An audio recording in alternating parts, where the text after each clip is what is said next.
நேயர்கள் அனைவருக்கும் நெஞ்சார்ந்த வணக்கம். இன்னைக்கு நம்முடைய அரசியல் பார்வையில் பல முக்கியமான விஷயங்கள் அலச போறோம். எப்பொழுதும் போல நம்முடைய நண்பரும் அரசியல் விமர்சகரும் மூத்த பத்திரிகையாளருமான நாச்சி செல்வராஜ் அவர்கள் இணைந்திருக்கிறாரு. வணக்கம். வணக்கம். நல்லா இருக்கீங்களா? நல்லா இருக்கிறேன். எப்படி இருக்கு அரசியல் களம்? அரசு பரபரப்பாக போயிட்டு இருக்கேன். கொஞ்ச நாளாக காணாமல் போன ராகுல் காந்தி வீரியம் கொண்டு ஒரு சூப்பர்மேன் மாதிரி ஒரு தேர்தல் கமிஷன் மேலே ஒரு பகீர் குற்றச்சாட்டு வச்சிருக்கிறாரு. நாடு முழுவதும் அதிர்வலைகளை ஏற்படுத்தியிருக்கு. இந்த போலி வாக்காளர்கள் பார்த்தா அந்த டேட்டா பேஸை வந்து கம்ப்ளீட்டாக எளிய மக்களுக்கு புரிகிற மாதிரி எடுத்து வச்சிருக்கிறாரு. இது பாஜக, அதாவது ஒரு சில ஊடகங்கள் மட்டுமே இதை வந்து ஒரு பெருசு பண்ணி பேசிக்கிட்டு இருக்காங்க. ஆனால் எப்பவும் போல் நார்த் மீடியா சின்னதாக ஒரு விஷயம் ஆனால் கூட பெருசாக ஊதி பெருசாகிறவங்க இந்த விஷயத்தை அசால்ட்டாக கடந்து போயிட்டாங்க. இதை எப்படி பார்க்குறீங்க? இன்றைக்கு இந்தியாவை பொறுத்த வரைக்கும் வந்து சக்தி வாய்ந்த அமைப்புகளாக உள்ள தேர்தல் ஆணையம், நீதித்துறை மற்றும் பார்லிமெண்ட் இதெல்லாமே பார்த்தீங்கன்னா கிட்டத்தட்ட முழு கட்டுப்பாட்டில், பிஜேபியோட முழு கட்டுப்பாட்டில் தான் போயிருக்குன்னு சொல்லணும். ஏன்னு கேட்டிங்கன்னா, இப்போ எங்கே எதிர்த்து பேசினாலும் அதுக்கு தகுந்த மாதிரி பதில் சொல்கிறதுக்கு அந்த நிர்வாகம் பதில் சொல்கிறதுக்கு யாரும் தயாராக இல்லை, முறையான பதில் சொல்கிறது இல்லை. ஆனால் மிரட்டல் மட்டும் விட்டுடுறாங்க. இப்போது கடந்த காலத்தில் வந்து நீதிபதிகள் தன்னோட ஓய்வு பெற்ற பிறகு பலனடைஞ்சுக்கிறத ஒரு பட்டியல் எடுத்து பார்த்திங்கன்னா எல்லாமே கிட்டத்தட்ட கவர்னர், மத்திய அரசனுடைய பதவிகள் இதெல்லாமே வந்து பதவிகள் இருந்துக்கிறாங்க. ஒரு 6-7 பேர் அந்த லிஸ்ட்டே இருக்குது. ஒன்று. ரெண்டாவது, இப்போ அதன் அடிப்படையில் பார்த்தீங்கன்னா கிட்டத்தட்ட ஒரு ராகுல் காந்தியை வந்து ஒரு விமர்சிக்கிறார் ஒரு நீதிபதி. என்ன விமர்சிக்கிறாருன்னா, இவர் வந்து இந்தியரா அப்படின்னு ஒரு கேள்வி கேட்டு ஒரு விமர்சிக்கிறார். இப்போ அவருக்கு பார்த்தீங்கன்னா அவர் ஒரு ஃபோட்டோ எடுத்து வெளியிட்டிருக்காங்க. மகாராஷ்டிராவோட முதலமைச்சர் தேவேந்திர பட்னாவிஸ் கூட அவர் அவ்வளோ ஒரு நெருக்கமாக இருந்திருக்கிறாரு. ஸோ வந்து அந்த நீதிபதி என்ன செய்கிறாரு, இப்போ வந்து வெட்ட வெளிச்சமாக தெரியுது, நான் பிஜேபி தான், நான் ரிட்டையர்ட் ஆகிட்டு எனக்கு ஒரு பதவி கொடுங்க, நான் வந்து ராகுல் காந்தி பேசுகிறேன் அப்படிங்கிற அப்படியே வெட்ட வெளிச்சமாக தெரியுது. இது வந்து ஒரு சின்ன உதாரணங்கள். அடுத்தது பார்த்தீங்கன்னா, இப்போ நீங்கள் கேட்டீங்கல்ல தேர்தல் ஆணையை பற்றி அப்படின்னு, இது வந்து இன்று நேற்று இல்லை, ஒரு நாள் 2 நாள் இல்லை, ஒரு வாரம் 2 வாரம் இல்லை, கிட்டத்தட்ட மாத கணக்கில் இந்த ப்ரோக்ராம், அதாவது இதை லெக்சர் பண்ணி படிச்சுக்கிறாரு. எடுத்திருக்காங்க எல்லா மாநில, மகாராஷ்டிரா, காஷ்மீர், டெல்லி, கேரளா, ஒடிசா எல்லா இடத்துலையுமே எடுத்துக்கிறாங்க. கிட்டத்தட்ட இதில் வந்து தவறுகள் அதிகமாக நடந்த இடம் பார்த்தீங்கன்னா, பிஜேபி இருக்கிற இடத்துல 50 பேர் இருக்கிறதா கணக்காட்டியிருக்கிறாங்க. ஒவ்வொருத்தரும் 3 வார்டு தடவையும் 10 தடவை ஓட்டு போட்டதாக கணக்காட்டியிருக்கிறாங்க. கிட்டத்தட்ட பார்த்தீங்கன்னா உங்களுக்கு 10-15க்கு மேற்பட்ட பிஜேபி ஆளுகின்ற மாநிலத்தில் இது அதிக அளவில் போயிருக்கு. 1 லட்சக்கணக்கான, 1 லட்சம், 2 லட்சம், 5 லட்சம், கிட்டத்தட்ட ஒவ்வொரு மகாராஷ்டிரா, ஹரியானா இந்த மாநிலங்களில் தேர்தல் நடந்த சட்டமன்ற தேர்தலில் வந்து 3, அதாவது கடைசி 1 மணி நேரத்தில் வந்து டோக்கன் கொடுத்து போட வச்ச ஓட்டுக்களோட சதவீதம் திடீர்னு 1 மணி நேரத்தில் 15% உயர்ந்திருக்கு. இது எப்படி இருந்துச்சு? 15% எப்படி உயர்ந்தது? சென்ற தேர்தலில் பார்த்தீங்கன்னா 1000-2000 ஓட்டில் வாங்கினவன் 15,000-20,000 ஓட்டில் ஜெயிக்கிறான். அப்போ வந்து இது எல்லாமே அந்த ரேஷியோ எடுத்து பார்த்தீங்கன்னா கிட்டத்தட்ட போட்ட ஓட்டுகளும், இப்போ 1 லட்சம் ஓட்டு ஒரு தொகுதியில் வந்துருக்குதுன்னா, வாக்குப்பதிவு ஆகிருக்குதுன்னா, கிட்டத்தட்ட அதில் பார்த்தீங்கன்னா இருக்கிற தேர்தல் ஆணையத்தில் இருக்கிற இது பார்த்தீங்கன்னா பதிவானது போட்டு பார்த்தீங்கன்னா 1.5 லட்சம் இருக்குது. இப்போது 50,000 ஒவ்வொரு தொகுதிக்கும் வந்து அதிகமாக போட்டாங்கன்னா அந்த கள்ள ஓட்டு எப்படி வந்துச்சு அப்படிங்கிறது அவரோட கேள்வி. 5 கேள்வி வைக்கிறார் தேர்தல் ஆணையத்துக்கு எதிராக. அந்த கேள்வி அருமையான அற்புதமான கேள்வி. ஒரு கைதேர்ந்த ஒரு லெக்சரரை போல், ஒரு ப்ரொஃபஸரை போல் அருமையாக கிளாஸ் எடுத்துக்கிட்டார். இது வந்து எங்கேயுமே வந்து எல்லாத்துக்குமே தெரியும். இது வந்து சர்வதேச அளவிலான ரிப்போர்ட்டர்கள்லாம் கலந்துக்கிட்டாங்க. இன்றைக்கி வந்து இந்தியாவில் இவ்வளோ ஒரு மட்டமான ஒரு ஆட்சி பிடிச்சவரா அப்படிங்கிறது வந்து பரபரப்பாக போயிட்டுருக்கு. இந்த நாடுகள் மட்டும் இல்லை, அமெரிக்கா போன்ற நாடுகளில் இந்த பேப்பர் செய்திக்கு வந்து ரொம்ப அசிங்கப்படுத்திட்டு இருக்குது. இந்தியாவுக்கு இப்படி ஒரு பெரிய ஜனநாயக நாடு, டெமோக்ரஸி ஆஃப் கண்ட்ரி அப்படின்னு சொல்லிட்டு இந்தியா பெரிய நாடுன்னு சொல்லிட்டு இருக்காங்க. ஆனால் இன்றைக்கி வந்து இந்தியா தலைகுனியிற அளவுக்கு வந்து தேர்தல் ஆணையம் ஒழுங்காக பதில் சொல்லலை. பாராளுமன்றம் கூடியிருக்குது. அந்த கூடியிருக்குது வந்து அத்தனை எம்எல்ஏஸ் எல்லாம் ஊர்வலம் போடுறாங்க. அதை தடுத்து நிறுத்த காரணம் என்ன? நீ உண்மையை மறைக்கிறதுக்கு காரணம் என்ன? நீ வந்து ஓப்பனாக விட வேண்டியதானே? தேர்தல் ஆணையத்துக்கு வந்து ஊர்வலம் போக வச்ச வேண்டியதானே? நீ கட்டுக்கோப்பை வந்து இப்படியே அடக்கி ஆள்றது எவ்வளோ நாளைக்கு அப்படிங்கிறது வந்து. அப்போ ஓட்டு போட்டவோ கிட்டத்தட்ட 15,000 கோடிகள் செலவு செஞ்சு இந்த எலெக்ஷன் எதுக்கு நடத்தணும்? யாரெல்லாம் அப்படி வந்து தூக்கம் வென்றி அதிகாரிகளெல்லாம் போட்டு அதுக்குண்டான டிரான்ஸ்போர்ட்டு இதெல்லாம் பார்த்தீங்கன்னா கிட்டத்தட்ட கோடிக்கணக்கான ரூபாய் செலவு பண்ணி ஜனநாயகத்தை காக்கிறதுக்காகத்தான். இப்படி திருட்டுத்தனம் பண்ணிங்கன்னா வந்து பார்லிமெண்ட்டில் வந்து வாக்கு திருடன் அப்படின்னு சொல்லிட்டு ஹிந்தி உள்ளிட்ட தமிழ் உள்ளிட்ட எல்லா மொழிகளிலும் அந்த எம்பி வந்து நின்றுருக்காங்க. இந்த ஃபோட்டோ எடுத்து அமெரிக்கா போன்ற நாடுகளெல்லாம் பார்க்குற போது அவன் படிக்கிற போது எப்படி இருக்கும்? எல்லா செய்தி நிறுவனங்களும் அதை ஃப்ளாஷ் நியூஸ் பண்ண ஆரம்பிச்சிட்டாங்க. தீ ஃபோட்டோன்னு போடுறான். இப்போ வந்து உதாரணத்துக்கு சொல்ல போனால் இந்த ஆப்பிரிக்கன் கண்ட்ரீஸ்லலாம் எலெக்ஷன் நடக்கும். எலெக்ஷனுங்கிற போரில் வந்து அடிதடியெல்லாம் நடக்கும். இதில் வந்து நம்ம செய்தி எத்தனையோ எழுதிக்கிறோம். ஆப்பிரிக்கா கண்ட்ரீஸ்ல, ஆமாம், உலக செய்திகள், நைஜீரியா போன்ற நாடுகள் எல்லாம் பார்த்தீங்கன்னா அது கேவலமாக இருக்குது. அந்த அளவுக்கு மோசமான ஒரு நாடு அப்படிங்கிற அளவுக்கு இப்போ அந்த விசுவல்ஸ் எல்லாம் நம்ம எடுத்து நோட்ஸ் எடுத்து எழுதுவோம். இந்த மாதிரி நடக்கிற போது எவ்வளோலாம் நடந்துச்சு அந்த அதிபர் எலெக்ஷனில் அப்படின்ட்டு. இப்போ அது மாதிரி அது போக இது வந்து சைலன்ஸ் கில்லர் மாதிரி இருக்குது. இப்போ யாருக்குமே தெரியாமல் ஓட்டு போட்டு நம்ம தான் ஜெயிக்க போகிறோம் அப்படின்னு. இது மூலமாக அவங்க கட்டமைத்தது என்னென்னா காங்கிரஸ் காணாமல் போய்விட்டது, தங்களுக்கு எதிர்ப்பாளர்களே இல்லை. இப்போ அதுவும் வந்து எலெக்ஷன் கமிஷனுக்கு வந்து கேட்குற உரிய பதில் கிடைக்கல, எதுவுமே நாங்கள் கொடுக்க முடியாதுன்னு சொல்கிறாங்க. அதே நேரத்தில் ராகுல் காந்தி எச்சரிக்கை விடுக்கிறார், கண்டிப்பாக நாங்கள் வந்தால் நடவடிக்கை எடுப்போம்னு ரொம்ப ஸ்ட்ராங்காக சொல்லிட்டு இருக்கிறாரு. அதை கவனிச்சிங்களா? மிக அற்புதமாக சொன்னார். அதை வந்து எந்த இதுக்காக சொல்கிறேன்னு தெரியல. எந்தெந்த அதிகாரிகள் எனக்கு தெரியும், யார் யார் மேலே எப்படி ஆக்ஷன் எடுக்கணும்னு தெரியும். கொஞ்ச நாள் இல்லை நம்ப நாள் இல்லை அப்படிங்கிற மாதிரி தான் போயிட்டுருக்கு. நீங்கள் சொல்கிற மாதிரி பார்த்தீங்கன்னா உட்கட்சி பிரச்சனையும் அவங்க ஆளுங்கட்சிக்குள்ளே வந்துட்டு தான் இருக்குது. கிட்டத்தட்ட மோடிக்கு வந்து செப்டம்பரோட அவருக்கு வர பிறந்தநாள் வருது. அந்த பிறந்தநாளுக்கு அப்புறம் வந்து ஆர்எஸ்எஸோட அஜெண்டா வந்து 70-75 வயசுக்கு மேலே வந்து 75 வயசுக்கு மேலே யாரும் பதவியில் இருக்கக்கூடாதுன்றது அவங்களது நிர்ணயிக்கப்பட்ட விதி. அந்த அடிப்படையில் வந்து பிரதமர் பதவியிலேருந்து இவர் வந்து மாற்றப்படலாம் அப்படிங்கிற மாதிரி பேச்சு அடிபட்டுருக்கு. இப்போ நிதின் கட்கரி இல்லைன்னா வேற யாராவது போடுவோம் அப்படிங்கிற மாதிரி இதில் இன்னொரு முக்கியமான விஷயம், ஆர்எஸ்எஸ்க்கும் இப்போ நடப்பில் பாஜகவின் மோடி மற்றும் அமித்ஷாவுடைய ஒரு விரிசல் ஏற்பட்டிருக்கிறதா? ஏன்னா வந்து ஆர்எஸ்எஸ்லேருந்தே சொல்கிறாங்க, ஸோ கல்விக்கும் மருத்துவத்துறைக்கும் வந்து எட்டாத கனியாக போயிட்டுருக்கு, எல்லா இடத்துலையும் பிரைவேடைசேஷன் வருது அப்படின்னு அவரோட பகீர் குற்றச்சாட்டை வச்சிருக்கிறாரு. இல்லை, நீங்கள் எடுத்து பார்த்தீங்கன்னா கிட்டத்தட்ட வந்து பங்குச்சந்தையில் எடுத்து பார்த்தீங்கன்னா எல்லாத்தையும் வித்துட்டு இருக்கிறாங்க. இப்போ எல்ஐசி கூட வித்தாச்சு. அப்படி இருக்கிற போது பார்த்தீங்கன்னா மன்மோகன் சிங் ஆட்சி காலத்துலேயும் சரி, இப்போ இவரோட ஆட்சி காலத்திலும் சரி, தனியார் மையத்தில் அவங்களெல்லாம் எப்படி உருவாக்கி வச்சாங்க, இவர் எப்படி அழிச்சிட்டு இருக்காங்க, எல்லாத்தையும் தனியார் மயமாக்குறாங்க. இப்போ வந்து ஒரு ஃப்ளைட்டும் கூட இல்லை. இந்தியா இவ்வளோ பெரிய நாடுன்னு சொல்லி சொல்கிறாங்க. அரசாங்கத்தோட பேரில் வந்து இன்னைக்கு ஃப்ளைட் இல்லை, ஒரு விமான சேவை இல்லை, விமான போக்குவரத்து இல்லை. எவ்வளோ பெரிய கேவலமான நாடு. ஆனால் 2500 கோடியில் வந்து இவர் தனி விமானம் அமைச்சு இவருக்கு வந்து எல்லா வசதிகளும் வந்து குளிக்கிறதுக்கு, படுக்கிறதுக்கு, தூங்குறதுக்கு, டைனிங்கு எல்லாமே உருவாக்கி வச்சா, ஒரு 2500 கோடியில் உருவாக்கி வச்சா மோடிக்கு ஒரு ஃப்ளைட்டு, தனி ஃப்ளைட்டு, ஒரு மக்களுக்கு வந்து ஒரு ஃப்ளைட்டு அரசாங்க சார்பாக போகிறதுக்கு ஒரு ஃப்ளைட் இல்லை. அப்படிங்கிறத ஒரு கேவலமான ஒரு ஆட்சியில் தான் இந்த மாதிரி வந்துட்டு இருக்குங்கிறது தான் பார்க்கணும். கிட்டத்தட்ட இப்போ வந்து இங்கே பார்த்தீங்கன்னா இப்போ இன்றைக்கி தமிழக முதல்வர் வந்து தன்னோட மாநில வளர்ச்சி இவ்வளோ % எனக்கு உயர்ந்திருக்குது அப்படின்னு சொல்லி வெட்ட வெளிச்சமாக சொல்கிறாங்க. ஆனால் இவ்வளோ வருஷத்தில் ஆஃப்டர் கொரோனாவுக்கு அப்புறம் மத்திய அரசு தன்னோட மொத்த ஜிடிபி எவ்வளவுன்னு சொல்லி இதுனா வரைக்கும் சொல்லாது கிடையாது. இது வந்து உலக நாடுகள்லாம் பார்த்தீங்கன்னா காரி துப்புறான்.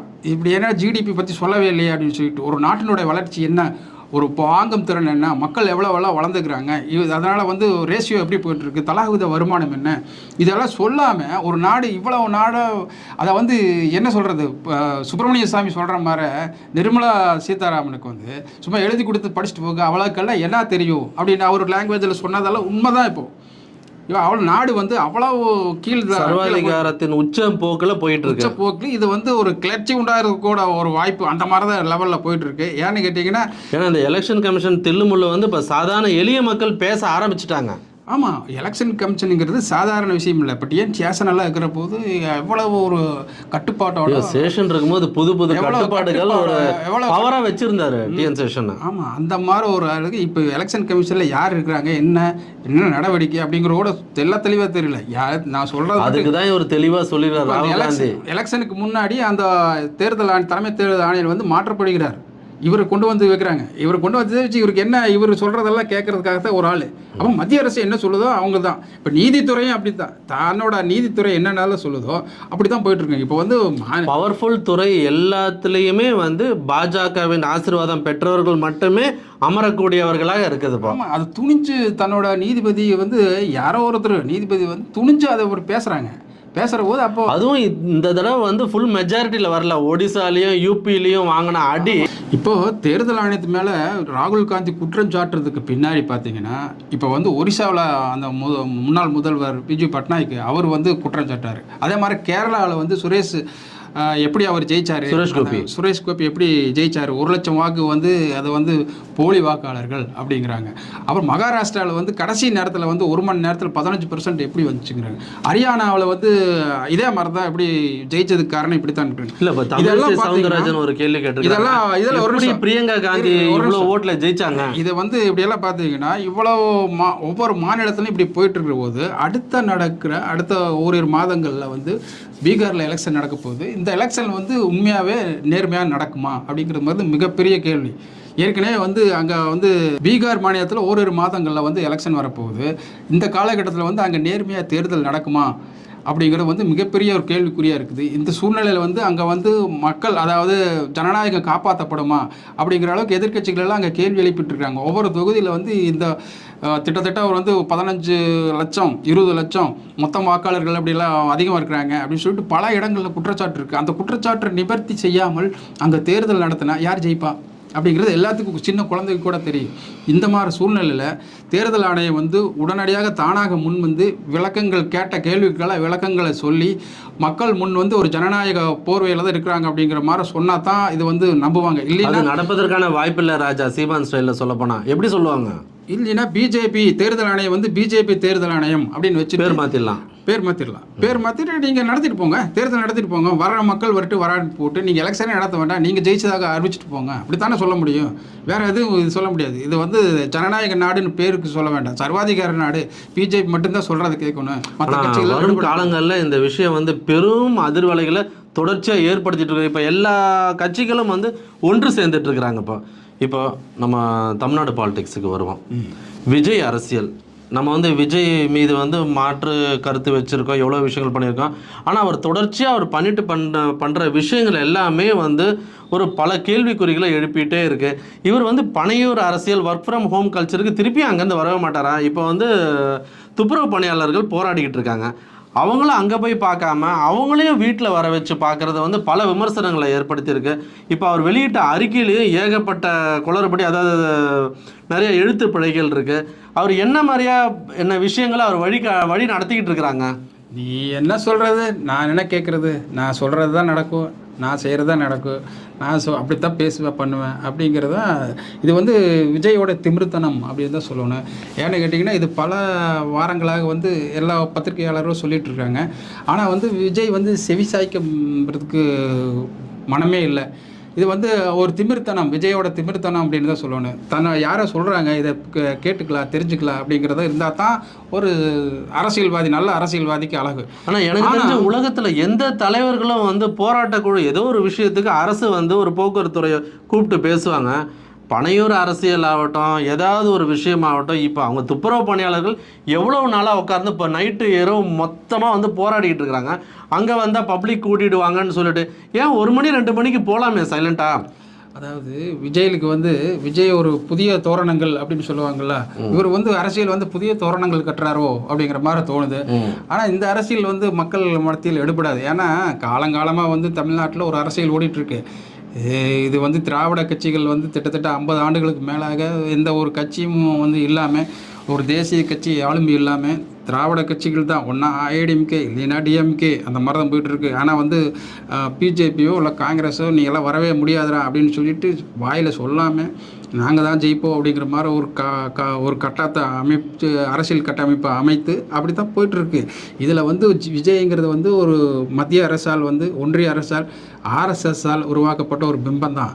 இப்போ வந்து அவர் என்னை பொறுத்த வரைக்கும் சொல்கிறது தான், இப்போ வந்து திமுகவை ஜெயிக்கிறது தடுக்கணும். அதுக்கு யார்?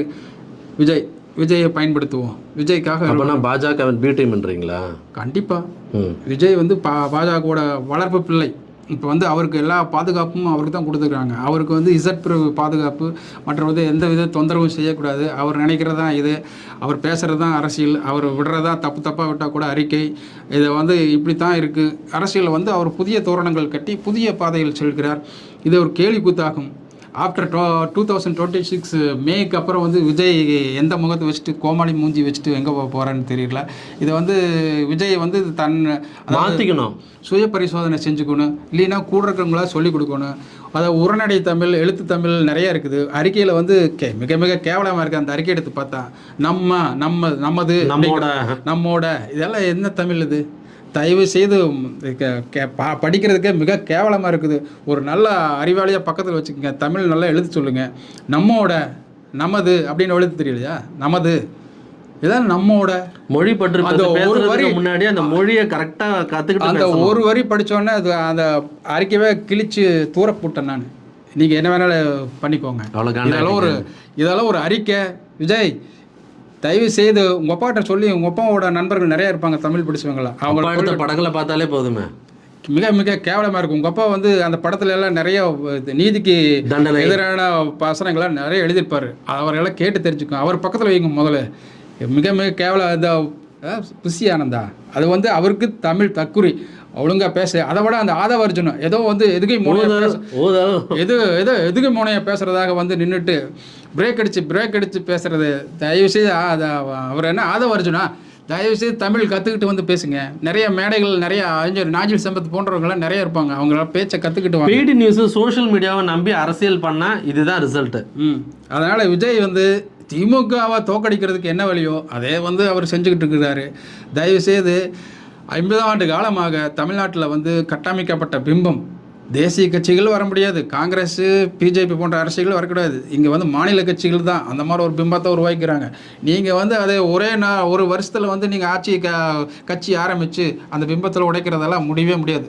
முதல் பிஃபார்மெல்லாம் ஒழுங்காக கொடுத்து, பூத் ஏஜென்ட்லாம் ஒழுங்காக கொடுத்து தமிழ் ஒழுங்காக பேச சொல்லுங்கள். அதுக்கப்புறம் நீங்கள் வாங்க, எலெக்ஷனுக்கு வாங்க. சரி விடுங்க, அதை அவங்க பார்த்துப்பாங்க.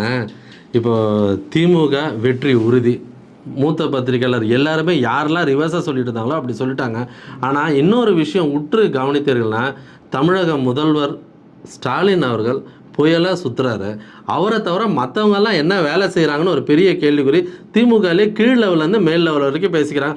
அவங்கவுங்க ஆதரவாளர்களுக்கு வரப்போகிற தேர்தலில் சீட்டு கிடைக்குமா, நமக்கு சீனியருக்கெல்லாம் நம்ம இதில் இருப்போமா, உதயநிதி கேம்பில் நம்ம போவோமா அப்படின்றத பற்றி யோசிக்கிறாங்களே தவிர, ஒரு தனி மனுஷனாக அவர் போயிட்டு இருக்கிறாரு. இதில் வந்து 200 தொகுதிக்கு மேலே நாங்கள் ஜெயிப்போன்னு வேற கன்ஃபார்மாக பேசிக்கிட்டு இருக்கிறாரு.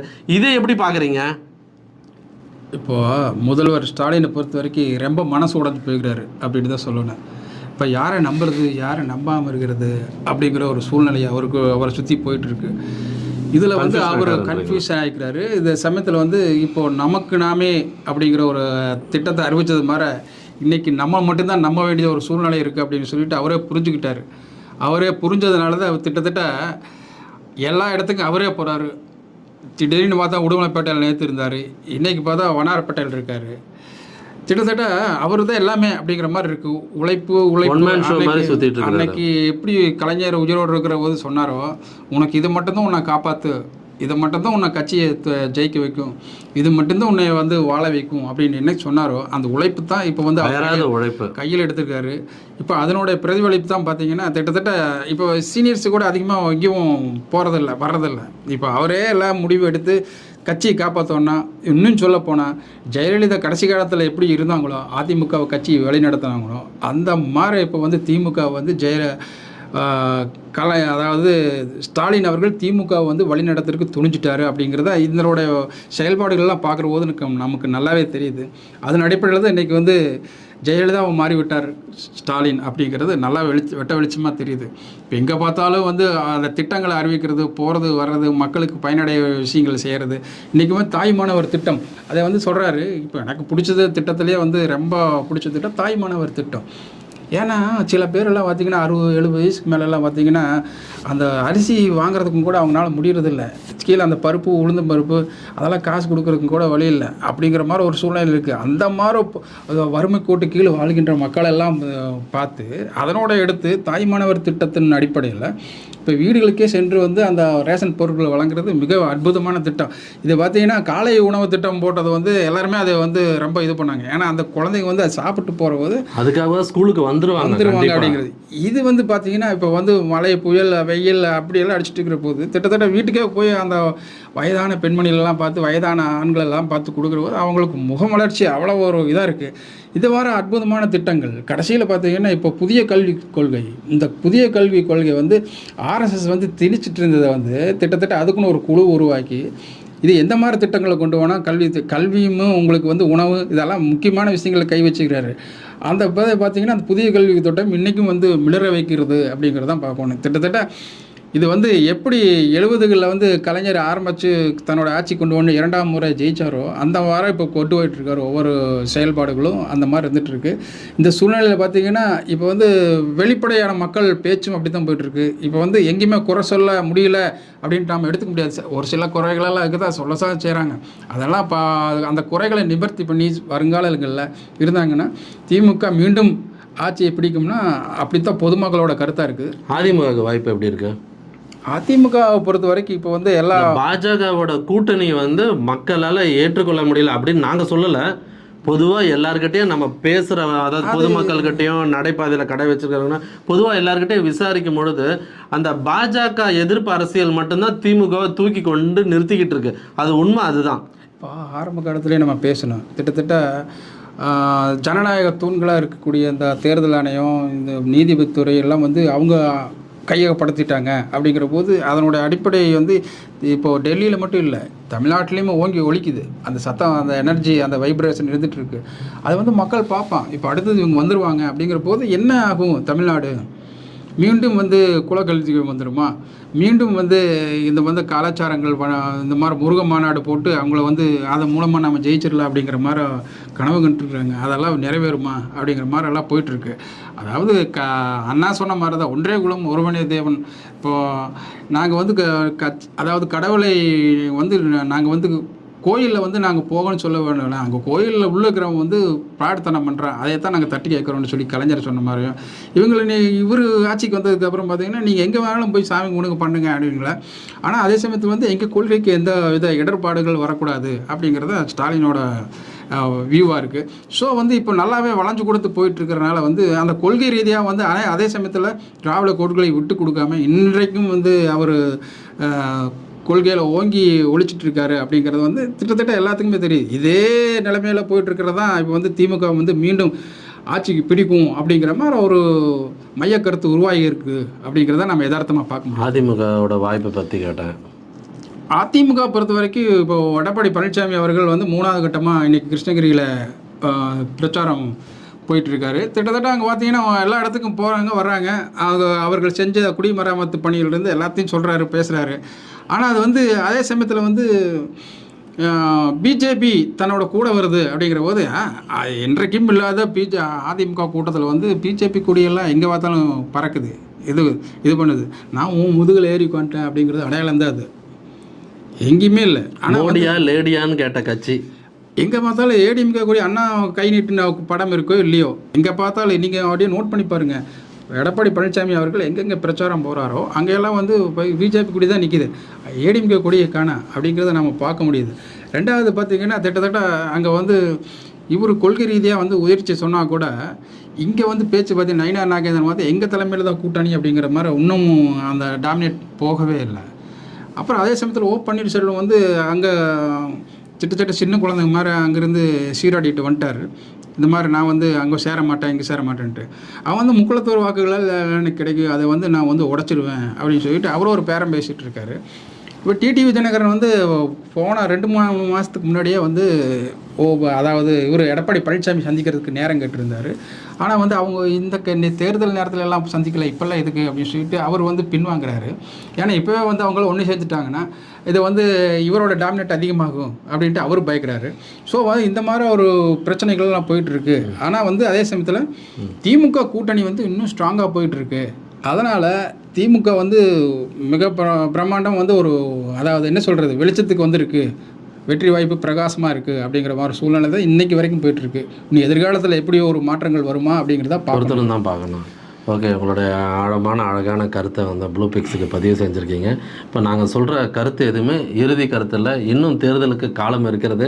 எந்த நிமிஷம் எந்த கூட்டணி எங்கே வேண்டுமானும் மாறலாம். இப்போதைக்கு இவர்கள் இருக்கிறார்கள், இவரோட கை ஓங்கியிருக்குன்னு ஒரு பொதுவாக சொல்லாமே தவிர, ஸோ மக்களாகிய நீங்கள் தான் முடிவு செய்ய வேண்டும். உங்களுடைய கருத்துக்களை பதிவு செய்ததுக்கு ரொம்ப நன்றி. மீண்டும் ஒரு காணொலி உங்களை சந்திக்கிறேன். நன்றி, வணக்கம். வணக்கம்.